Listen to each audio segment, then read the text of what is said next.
Hello everyone, my name is Deepak and with me is Sanjiv Gupta CPA, and today we're going to help you prepare for your 2024 tax filing. Now, it's important for us that our clients are prepared. So when you walk into our office or you send documents to us, you are fully prepared. It reduces our time in processing those returns for you. It allows us to give you better service. It allows us to wrap up the return faster for you. But most importantly, it allows you to ensure that your tax return is as accurate as possible. Because if you don't understand what we're going to talk about in this video, then there's a high likelihood that you are going to miss some documents, you're going to miss some deadlines, you're going to look over something that you should have paid attention to. And we're going to try to avoid all of those mistakes today. Now, we're going to put this video on YouTube. We're going to share it with everyone. In matter of fact, this video is so important for you to watch that we're going to put a copy of that in our email signature. So that way, when you're communicating with us, you know how to prepare for your 2024 tax return. Now, if you're not doing business with us, you're doing business with somebody else, no problem. Feel free to use this video. You don't have to leave it alone just because you're not our client. You're welcome to use it. And if you're doing some business with us, no problem. Obviously, if you're not happy with them or you need some additional help, you're looking for someone who has expertise, then you come to us. All right. So Sanjeev ji, first of all, start by telling me what are some of the most important things that people need to pay attention to, not documentation, but what people need to pay attention to compared to last year. Because a lot of things change, right? For example, people's addresses change, their driving licenses change, their lifestyle change, they move different state. So I want to talk about some very basic things that people should pay attention to before they even start collecting their documents. So first thing is first, they should remember what they did in that year. So for that, what medicine should they take? maybe vitamin C is very important. Because, man, I don't even remember what I eat yesterday. You're talking about documentation. So that's why. The reason why I'm saying that, because not only the addresses, they're moving from one state or they're moving from one city to another city or moving from one home to another home, that's a different thing. But the basic thing of where they have kept where they open their bank accounts, they keep opening bank accounts. They keep closing their brokerage accounts. When they change jobs, their retirement brokers become changed. When they move to a new city, their bank accounts get changed. When they move to a different state, their DMV license get changed. When they move to a different state, again the school get changed. When the kids are going to a college, their university sends a different document. That's also important. So you see, if I keep going, when they get married, where the status gets changed. So the status is so critical before you can even talk about documentation. Even the social security number, what happens if they get a IT number, or what happens if they get a new social security number replacing the IT number? So, and what happens if the parents come and stay with them and you applied for ITIN for them or not applied for ITIN for them? I can continue and continue. So that's why it's so important. First, remember what happened last year. The important thing is for future use, whatever you do, put in a notepad and you can save it so that you don't miss it. Otherwise, the chances are very high. If you move to a different city or you move from one home to another home, or disasters happen like we have in LA, fire happens, destroyed everything, you are most likely to forget something, and that can impact your tax liabilities at the very, like you can suffer a lot of things. That makes sense. And LA is a super sad story. But anyhow, that's a topic for another video. Maybe we can talk a little bit more into details as to if you had a business there, if you had a property there, how should you navigate that? And for that matter, even in some other disasters. It's a hilarious here. I should not say hilarious, sarcastic remarks that Governor Newsom of California, he just extended the deadline for paying property taxes. Just extended. So. Yeah, whether the house is there or not. This just what can I say? But that's the topic for something else. Yeah. Again, Sanjeev ji doesn't like to talk about politics, huh? No, I don't want to be that is better we don't stick to our tax angle. All right. So Social Security numbers. or your tax identification numbers. So first of all, I want to talk to all of you guys who are new. Maybe you're filing your tax return for the first year. Maybe you just came from India and you're just not familiar with the process. If you came from India, more than likely you already have your tax identification number. But there's a high probability your kids might not have it. So what do you need to do for those? You have to get a W-7 form filled up, and you have to apply for IT number along with your tax returns. You have to, of course, they need a copy of your passport. They need a passport to be notarized. A copy needs to be notarized by IT and acceptance agents, and or you can go to a tax office, IRS office, and get it done. But that's the important IT number you have to say applied for. Yeah. So the reason why I'm telling you that is if you are in that situation, you certainly don't want to wait till April. You want to wrap up your tax return as soon as possible. Yes. In matter of fact, if you can do it in January or February, I will highly recommend that you do that. Because comes down to March, April, all tax professionals get super busy. We don't have a luxury to be able to extend time. We need to serve all of our customers. We need to serve them very fast in a very short amount of time. So I think a lot of people don't appreciate how much hard work tax professionals has to do in these 2 months. So please help us out. If you are in those kind of unique situations, just take care of it right away. Yeah, plus it takes time to get an IT number. IRS again has lot of trillions of work they have lots of work to do. They take their sweet time. It's not going to you're going to get IT number in 1 or 2 months. It may take 6 months. Maybe they lose the document. Yep. You have to keep applying. So yeah. All right. So like Sanjeev ji said, pay attention to what has changed. Make a note of all that. Your tax professionals are going to need that. Number 2, make sure you have all your identifications ready for your tax professionals. Number 3, make sure you have your social security, your date of birth, your kid's date of birth. I think this is something that doesn't really change a whole lot, but please have all of that information ready. So those are some basic stuff. And like Sanjeev, One more basic stuff. Do open your envelopes. Don't open envelopes in front of your tax professional. At least open the envelope, see what is there inside. When it says important tax document, just don't keep in the envelope and give it to your CPA and bring it to CPA and let them use your time to see what is there so that you can explain what happened. So it will save time not only for you, but also for tax professional. Yep. All right. So now let's come to documentation. I'm going to walk you guys through step-by-step process. Number 1, we're going to start out with your W-2 forms. So you may receive the W-2 form, or it is possible that you might not have received a W-2 form. So Sanjeev ji, first question is, actually 2 questions. Number 1, what should they do if they didn't get W-2? And number 2, if they did get W-2 and they look at it and they go like, it's wrong. So if they did receive a W-2, you have to check the W-2. If all the information pertaining to them is correct, their address is very important. The state, because taxes are based on the address on the W-2.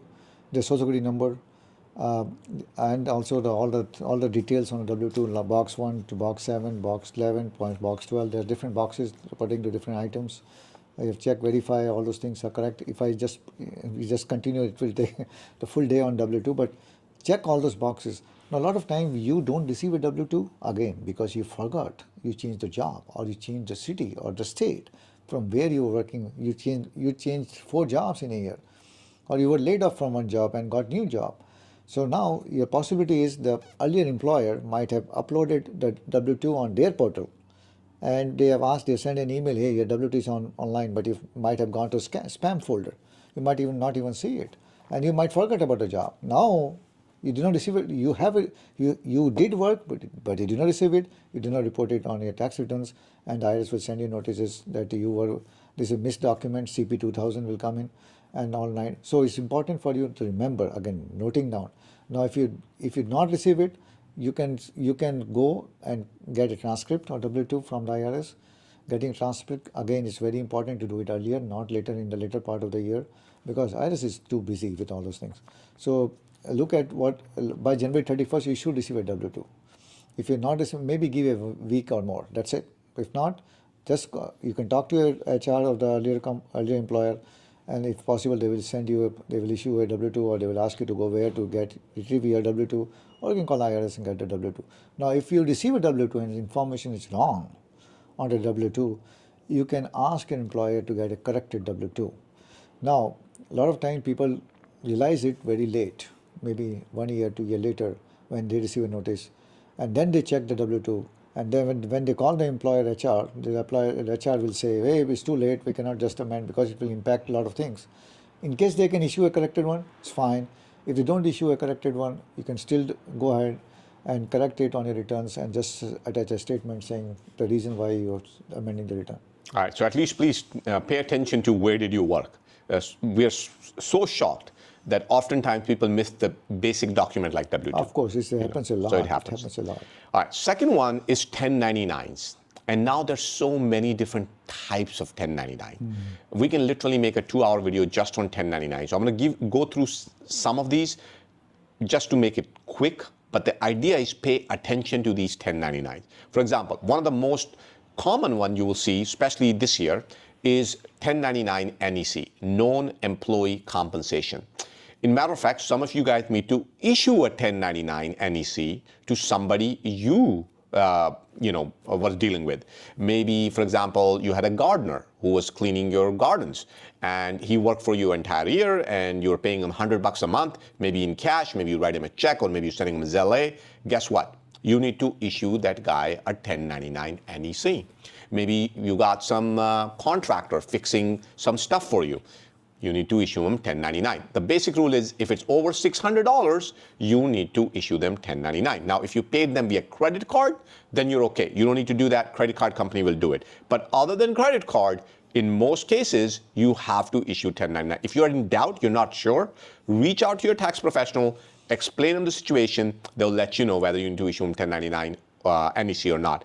The deadline is January 31st. So you don't have a whole lot of time. You only got, 10, 12 days to take care of that. Please make sure that gets done. Penalties for not filing 1099, I think, if I'm not wrong, start at what, $60, $70? Oh, the penalty? Yeah. It's $500 per 1099 not issued. 500 for not issue? Not issuing 1099. Okay. Per So, 1099. And I don't have those penalties in front. I think it's progressive in nature. Right. It starts small, then after 30 Yeah. days it gets a little bit more, and then if Yeah. it's intentional, like you knew that you need to issue it and you didn't issue it, then it's as aggressive as Sanjeev is saying. So it can be bad, but it's a little bit, they don't. But people forget about it. Yeah, of course. That's why we have to look at the bigger penalties. Yeah. Just to, because once they issue it, they said they have issued it. Remember with the 1099s, and you see, you don't have to issue to everybody. You have to issue only to companies. You have to get a W-4 form, by the way. It's very important that you get W-9 form. You get a W-9 form from each contractor, whether it's a C Corp, S Corp, LLC, sole proprietor, in the contractor. That W-9 form will tell you whether it's a INC or LLC or sole proprietor. Now, you don't have to issue 1099 to NEC, to a C Corp or S Corp. Corporations, by regulation, have to report their income or they receive in. So you don't have to issue 1099, but you have to issue 1099 to a sole proprietor, single member LLC. If they are attorneys, well, of course, attorneys are there's a 1099 miscellaneous, you need to issue them, right? All right, so that's one thing you got to keep in mind. Then you might have 1099 dividends, you might have interest income, you might receive some government payment, maybe somebody got unemployment, so keep a look. That's another one that's commonly missed because people. Yeah. One more thing about 1099 is like you rightly said about the credit card payments. If you make the make the payment via credit card, you don't have to report it to a tenant. Don't issue a 1099 to them because it will double booked because. Hey, the 1099K will be issued by a credit card company to them, plus you are issuing a 1099 to them, so it will duplicate amount for them. Yep. So just be careful on that. 1099K will be issued by a third party. Yeah. And by the way, just to clarify, there's many other rules around 1099. This video is not about 1099. Yes. It's about documentation. Right. So, I mean, we can probably speak 2 hours just to 1099. That's a complicated topic. Yeah, dividend, 1099 dividend, 1099 interest, 1099. All those 9 yards, Q also is there, so there are a lot of things. Yeah, so please understand that we do have other videos on that. You're more than welcome to watch out. But if there is a need for you to issue a 1099, then definitely talk. Or maybe you got a 1099 and you feel it's wrong, we need to talk. We need to figure that out. We cannot ignore 1099. That's the point I'm trying to make in today's video here. All right, so NEC, miscellaneous, dividend, interest, government payments, retirement benefits, brokerage sales, those are all kind of 1099s you'll be receiving. Make sure you're accounting for all of those. So know that. When you say accounting for that, that will be received by you. Correct. And when you say NEC and miscellaneous issue, you are issuing to somebody else. So the receivable for like tenant and Q, tenant and dividend interest will be received by you for your income. And brokerage company tenant and B is a brokerage which is very important. A lot of people are trading stocks. And we see a lot of mistakes always on broker statements. So just be careful, look out for, again, remembering what you did. Again, if you're a day trader, if you're doing a lot of trading, lot of trades, and you don't keep a track of it, a lot of times the 10 and 10 broker statements are always wrong because WASE rules, they are not able to compute properly. But hey, we don't have time as a CPA or to validate what you have done. So you have to keep proper record for that, or you have a software or app to crack it, the WASE rules and other things.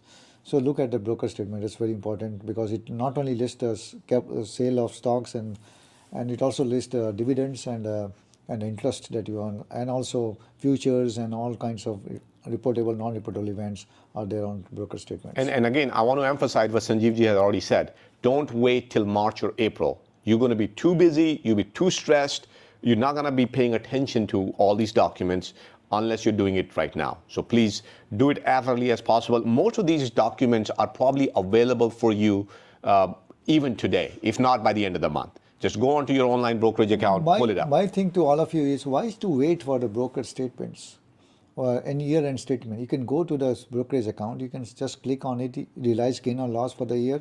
You have it, just prepare it. Yep. And in matter of fact, you should have already done it.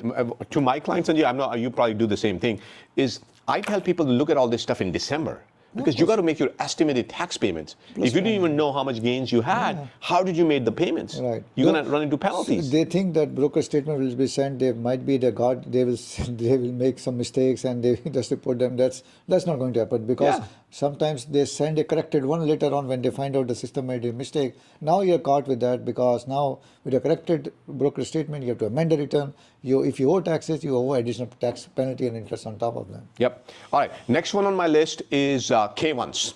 So that's a big one, right? You guys probably have invested in partnerships. Maybe you have some S corp where you are silent partner. Maybe you're not actively involved. Maybe you gave somebody money to do something for you, or maybe some other deal that you're involved in. Maybe some sort of what they call syndicates or something like that. And sometimes these K1s don't even come on time. Sometimes they don't even come to July, August, depending upon how they're doing accounting. Yeah, because they have to close the books of their entity in which you invested in. And those entities take their own time. March 15 is very less time to complete all those transactions. So in that case, you have to file an extension. Extension to file your tax return, not to make the payments. Plus, again, you have to remember where you invested money, in what you invested money. Yep. It's not only where you invested, what you have invested money in. Is it entity or is it sole proprietor? What type of entity is that? Did you talk to the partners? Did you know what they are going to give you and when they are going to give you, and and how much they are going to give you for? The K1s particularly comes as a complexity when person invests in oil and gas. The K1 that again goes to pages. So that's one complexity that happens when you invest initially in oil and gas, which is important strategy for tax savings. But that K1 becomes, but you might have also a lot of confusion on a K1 when it comes to QBI deductions, distributions, type of entities, capital gain or loss. The distribution is particularly important for S corporation basis comes into picture. Then QBI, like I said, QBI is also important because you captured the 199A on that one. So all this information plus the 179 depreciation. It flows to your personal, comes from your K1. So a lot of important items are there on K1. So just look at the K1. Just make sure. Of course, you're not a tax professional. We can't say you're a tax professional, but at least do a layman glance on the K1. All right, next one on my list. This is so important because so many of you guys invest in real estate. So maybe you have a rental property. Well, maybe you are the one managing the property yourself. Nobody going to be issuing you a K1. All you got in income. We need to know your income. We need to know your expenses. So start working on at least building an Excel sheet that documents what income did you receive, who did you pay out. If there was a major expense, then we need to know, is that going to be a regular expense or do we need to capitalize it? What do we need to do with that? So all of that stuff, it's your responsibility to track. Nobody else is going to tell you. where that income and expense is coming from. Yeah, before we go to real estate, one more thing that happens with K1s, which I just came to my mind, is a lot of times people invest through a trust. And 99% of the K1 comes wrong. Why? Because they put the trust EIN number. And trust can be revocable trust. So just make sure if you invest through a trust and it comes on the trust K1 name, it's still reportable on your personal. It's a revocable trust. Don't say, oh, it's a EIN number listed on the trust EIN number. You don't have to report it. You need to report it because you need to know, again, you need to know what a trust you have. So that's important because I brought this factor because we see that a lot. And also people have invested to a self-directed IRA into different entities and you get K1 in their name. So that does not need to be reported. It says IRA, LLC or whatever. So just be careful. Now coming to real estate, of course, those expenses, they're giving an Excel spreadsheet of income and expenses. If you have multiple properties, multiple states, I always recommend my client to have one bank account for each rental property. That way you can segregate, classify your income and expenses properly. So if time comes to sell one of them or to all of them, you can get proper classification for income and for capital gain calculation for each property. Otherwise, you can mix and match. It will create a lot of other things because one you can add utility in one more than in another, or you can have repairs in one more, or you can add you want to do any improvements and do cost segregation. That will also be messed up. So it's better you maintain Excel spreadsheet for each property, maintain bank account for each property separate. Don't rely on a management company to do your work because they might miss important deductions. They just give you an Excel spreadsheet of income and profit loss statement, but that doesn't mean they are correct. You might have incurred more expenses. You might have traveled to that property. They will not put your travel expenses on their income statement. So just be careful when you look at your income and expenses. And remember, for expenses, you have to count the property tax payment fully and mortgage interest payment fully. All right. Some of the most common ones, some of you guys might have some gambling winnings, some lottery winnings, or something like that. So keep track of all of that income. Maybe you receive some sort of crypto, maybe you receive some sort of product or some service because you did something for somebody. All of that is taxable. So if you provided any kind of services to somebody and you got compensated in any way, not necessarily just in cash, all of that is taxable income. So we do need to track it. Every now and then people say, oh, I just got paid via crypto, or I got paid this way or that way. So all of that is taxable. Now, there are many other things we need to talk to you about. For example, we need to talk to you about what kind of things to keep track for deductions, for credits, and we'll do that. But we want to keep this video a little bit short. We don't like to make it go over 15, 20 minutes. Otherwise, it can go for 2 hours. Yeah. So in this video, we wanted to just kind of focus on income part of documentation, and then we'll do more to talk about how you can optimize yourself to ensure that you're taking advantage of all the deductions, all the credits. So please keep an eye out for the next video where we'll be talking a whole lot about those subjects. Yeah, but when we come to income side, there are other income that are very important to report. Unemployment compensation, don't miss that out. You might have got check in the mail. For unemployment, you might have applied. People forget about it because they don't receive anything from the state. Maybe state they mailed out to a different address which you were there earlier. You don't receive doesn't mean that you don't have to report it. Unemployment compensation is fully taxable. And by the way, they have already reported it. So IRS knows. You just didn't get notified. And then any kind of distribution were taken, non-business income distribution, ordinary income. You have taken any distribution out from IRA, retirement accounts. Again, you have to classify whether it's a pre-tax money you've taken out distribution or post-tax money you've taken out distribution. You have any foreign income disclosure requirements, you have to report on the foreign income. Report again, this we can go into that detail a lot of times, but foreign income disclosure is another area you have to look into.